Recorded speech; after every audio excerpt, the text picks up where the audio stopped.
एक भाई होने के नाते आपको समझाना मेरा धर्म था और मेरा कर्तव्य आपके संकट का निवारण करना है। मेरे कटु शब्दों को क्षमा करना बड़े भैया। ये समय बातों का नहीं, बाणों का है। मुझे विजयी होने का आशीर्वाद नहीं देंगे भैया? सहस्त्र वर्ष बीत गए, परंतु तुम अपने भाई को न जान पाए। मैं वो रावण हूं जिसके मन में अपने विश्वासघाती भाई विभीषण के लिए भी आयुष्मान भव का आशीर्वाद है। और तुम एक बार निर्णय कर लो तो इस संसार में कौन तुम्हें रोक सकता है।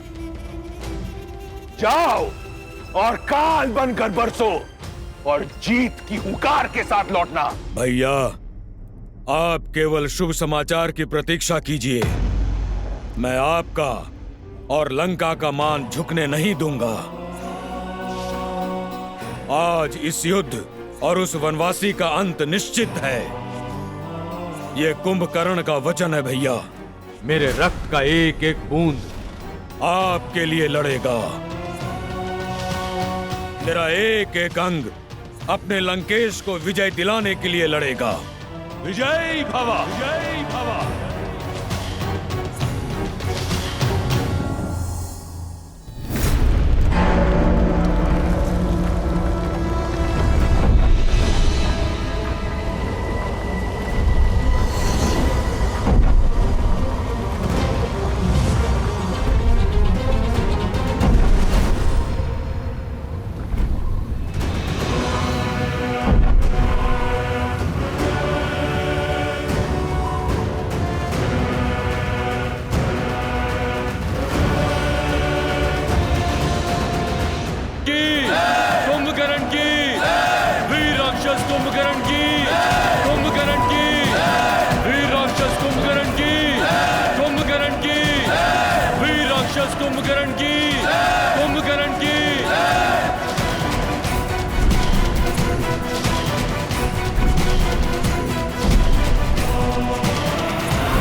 ये भूमि क्यों कांप रही है? जैसे कोई भूकंप धरा पर फैलने को आतुर है। अर्थात ये नाद पदचाप है। लगता है दशानन ने 6 माह की निद्रा पूरी होने से पहले ही कुंभकर्ण को उठा दिया। रावण ने अधीर होकर स्वयं अपने विनाश को ललकारा है। अब कुंभकर्ण ना अजय है ना अमर। आपकी योजना सफल हुई प्रभु, किंतु क्षमा प्रभु, वरदान का कवच ना होने के पश्चात भी कुंभकर्ण बहुत बड़ा संकट है। आज बल में उसका कोई सानी नहीं। यदि वो चाहे तो एक ही दिन में हमारी संपूर्ण सेना और इस युद्ध को समाप्त कर सकता है।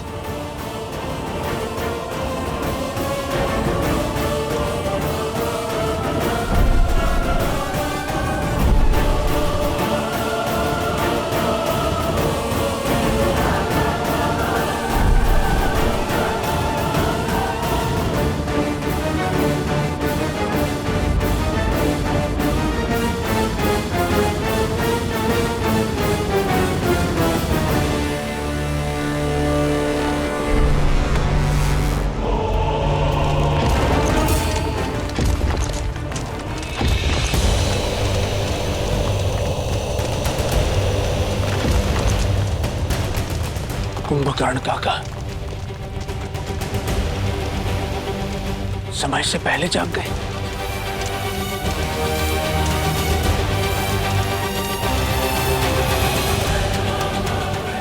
अनंत शक्ति के स्वामी साक्षात कुंभकर्ण उतर रहे हैं युद्ध भूमि में। अब युद्ध भूमि से कुछ आएगा तो वानरों की चित्कार और तुम्हारे राम की अंत की सूचना। सुना है सहस्त्र गजों से भी अधिक बल है उनमें। अब सूर्यास्त तक ये युद्ध भी समाप्त हो जाएगा और तुम्हारा राम भी। उत्सव मनाने के लिए सज रहो सखियों। लंकेश का सबसे बड़ा बल युद्ध भूमि की ओर जा रहा है। तुम्हें जीत का शंखनाद सुनाई दे रहा है और मुझे हार का नाद। तुम्हें बल का अर्थ दिखाई दे रहा है और मुझे उसमें निर्बलता का अनर्थ। तुम्हें रावण का ताप दिखाई दे रहा है और मुझे श्री राम का तेज।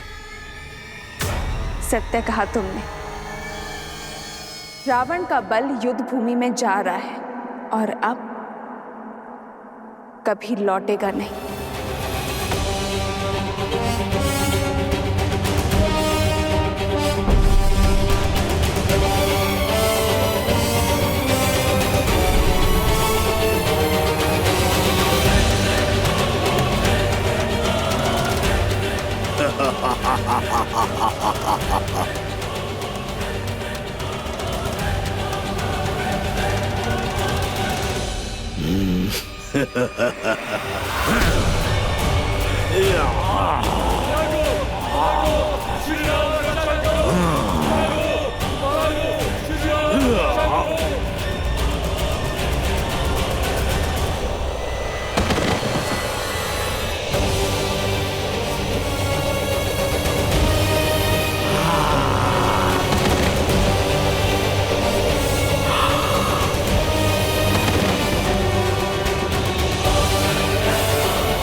कहाँ है तुम्हारा श्री राम?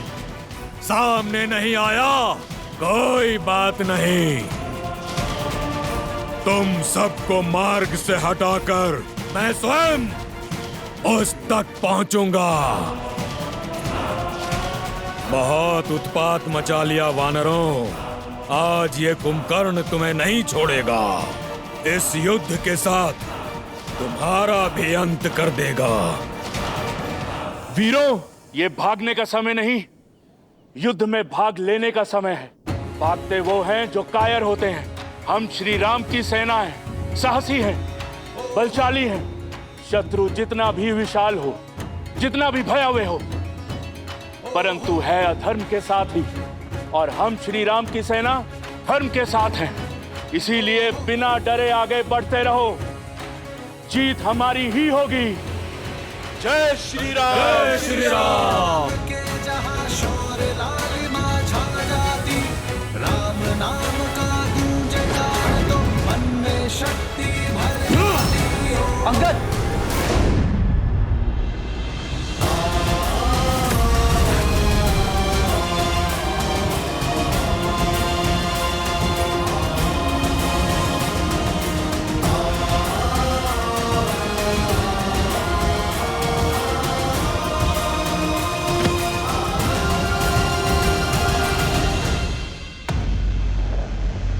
ये जब से आया है हाहाकार मचा रखा है। हम किस क्षण की प्रतीक्षा कर रहे हैं भैया? इसकी निद्रा भी पूरी हुई नहीं है। चलिए हम चलकर इसे सदा सदा के लिए निद्रा दे देते हैं। नहीं प्रभु, कुंभकर्ण मेरा भाई है। मैं इसे भली भांति जानता हूं। ये दशानन के साथ अवश्य है, किंतु इसके मन में कोई पाप नहीं। आप केवल एक बार मुझे इसे समझाने का, इससे बात करने की आज्ञा दीजिए। वो धर्म और अधर्म के बीच का भेद जानता है। भाई के स्नेह में कदाचित आप भूल रहे हैं विभीषण जी। इस समय वो आक्रमण कर रहा है और क्रोध की अग्नि समझ को भस्म कर देती है। ऐसे में यदि उसने आप पर आक्रमण कर दिया तो नहीं, इस समय आपका वहां जाना उचित नहीं है। नहीं लक्ष्मण जी, कुंभकर्ण मुझसे बहुत प्यार करता है, वो मुझे कुछ नहीं करेगा। विभीषण का कथन उचित है लक्ष्मण। इस युद्ध का उद्देश्य अधर्मियों का नहीं, अधर्म का नाश करना है। धर्म के मार्ग पर चलने का अवसर तो घोर अपराधियों को भी मिलता है। इस अबुद्धि को भी एक अवसर अवश्य मिलना चाहिए। जाओ विभीषण, और अपने भाई को धर्म के पावन आंचल में आने का अवसर दो, इससे पहले कि अधिक विलंब हो जाए। उसे अन्याय करने से बचा लो।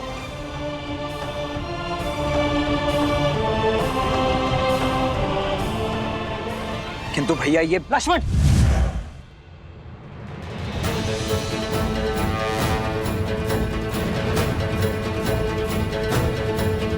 आक्रोश जोश क्रोध का ये क्षण है प्रतिशोध का, ललकार और पुकार का ये क्षण है अति विरोध का।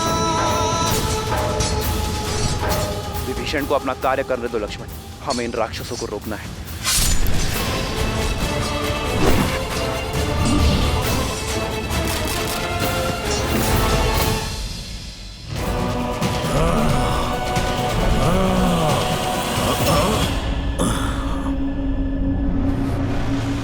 कुंभकर्ण भैया,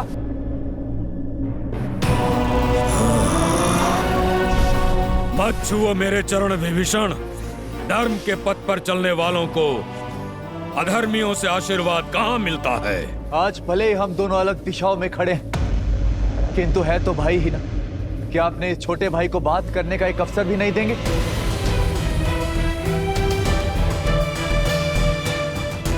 भैया,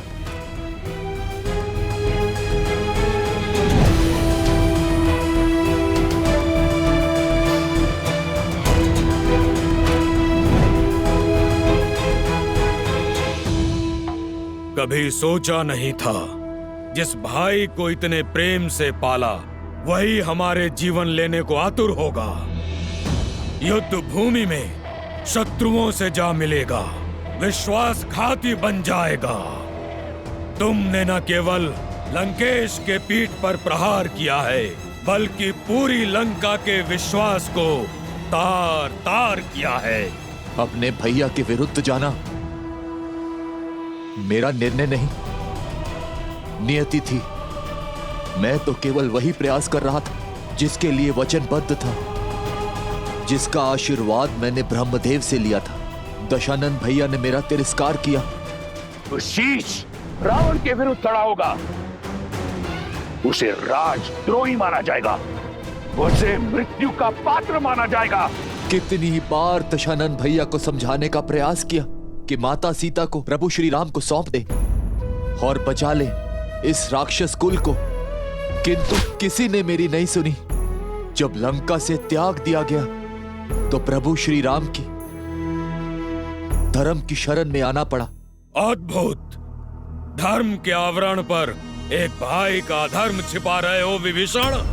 लंका से निकाल फेंके तो मेरे समीप आते, माता केकसी के पास जाते, या यही बैरागी बन जाते।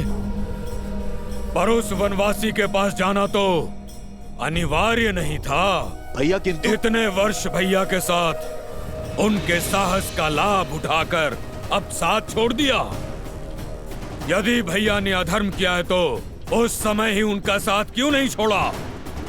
जब भैया ने लंका हथियाई थी, कुबेर को निष्कासित किया था, जब तुम चट्टान पर से गिरने वाले थे, भैया छोड़ सकते थे तुम्हारा हाथ, पर नहीं छोड़ा, क्योंकि विष्णु भक्ति सही, परंतु तुम उनके भाई थे। वाद विवाद, धर्म अधर्म की बात बाद में, सर्वप्रथम भाई का धर्म निभाना चाहिए था तुम्हें।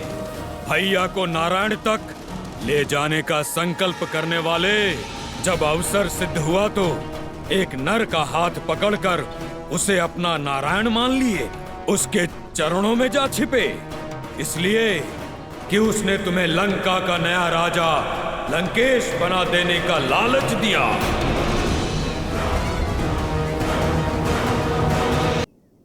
आप क्रोध में हैं, किंतु भीतर से आप भी जानते हैं कि आपका ये छोटा भाई स्वार्थी नहीं है।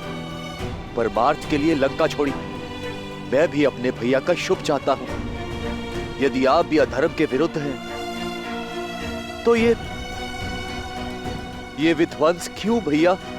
मैं साथ होता तुम्हारे विभीषण, यदि तुमने रावण भैया का विरोध लंका में रहकर किया होता, पर तुम लंका की सीमा पार कर शत्रु से मिल गए, और अब ये विरोध नहीं, विद्रोह है, विश्वासघात है लंका से।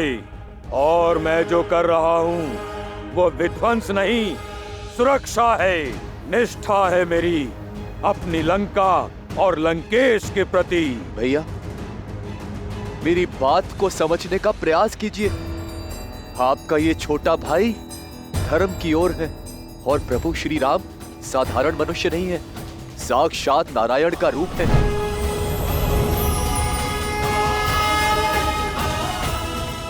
और माता सीता देवी लक्ष्मी का रूप। होंगे वो तुम्हारे भगवान, किंतु मेरे भगवान केवल मेरे रावण भैया हैं। कोई अस्तित्व नहीं था हमारा लंकेश के बिना।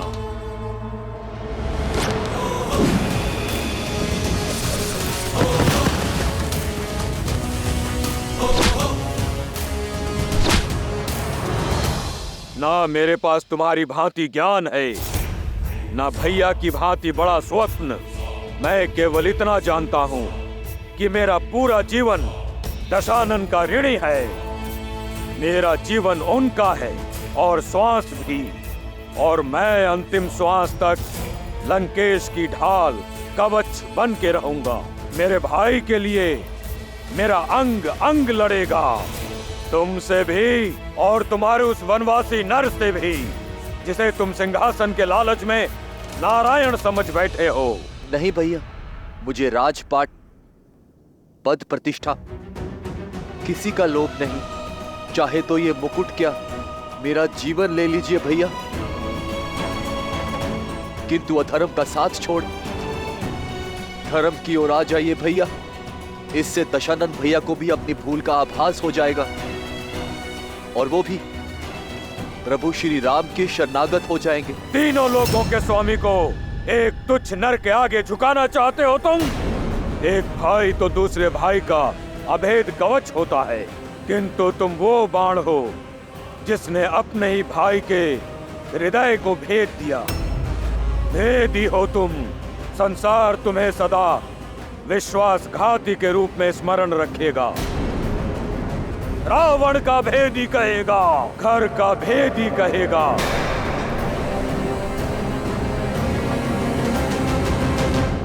यदि ऐसा है तो स्वीकार है। नारायण भक्ति की सम्मान के लिए मुझे ये अपमान भी स्वीकार है भैया।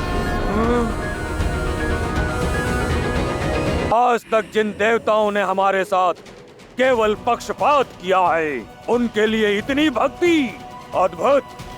कदाचित तुम हम राक्षसों की शक्ति को भूल गए हो भाई। यहाँ हम ही भगवान हैं।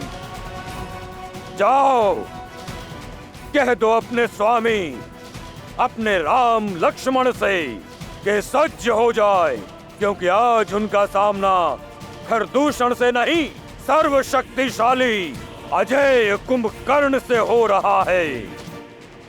मन करता है तुम्हारे प्राण अभी ले लो, पर तुम दोषी भैया के हो। इस युद्ध के पश्चात तुम्हारा निर्णय वो स्वयं लेंगे। जाओ, चले जाओ विश्वासघाती।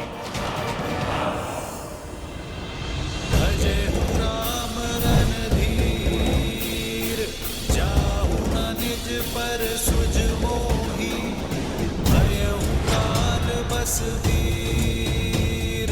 रावण नाम जगत जस जाना,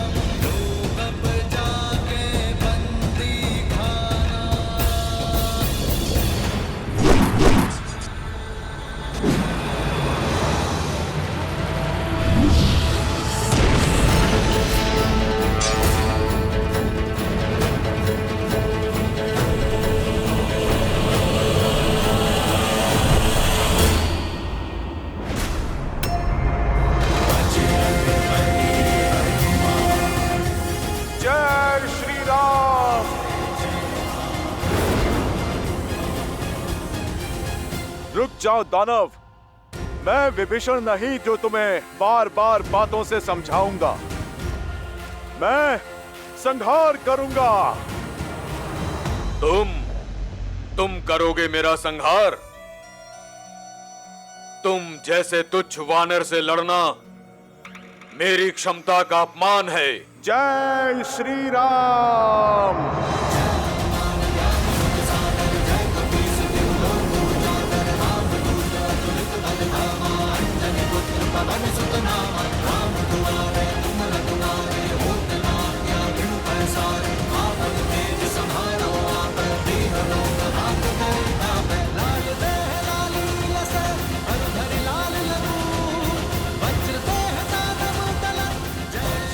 हो कौन तुम?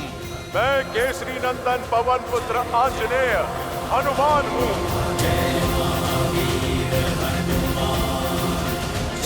जय